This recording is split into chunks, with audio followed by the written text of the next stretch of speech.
kom ek maak net gou iets baie duidelik. Ek bou nie 'n span van mense wat rondfok nie. Ek soek high performers want ek is 'n high performer.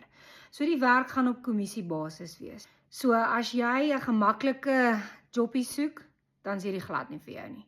Maar as jy wil groei en jou volle potensiaal wil bereik, dan is hierdie jou kans om jouself te bewys. Ek gaan nie mense betaal om heeldag te sit en niks te doen nie, want ek glo daarin om mense te beloon vir die impak wat hulle maak en nie vir die ure wat hulle gee nie. Hoe meer kliënte jy vir my kry, hoe meer geld maak ek en hoe meer geld maak jy. So moenie dink net as jy 'n mooi gesiggie het, ek gaan jou kies nie. Ek weet presies wat ek soek in mense wat vir my werk. Dit sal ek raak sien in die video wat jy vir my gaan maak. So dis hoekom ek vir jou instruksie gegee het om al my video's te gaan kyk, my webwerf te studeer, sodat jy presies weet wat dit is wat ek doen.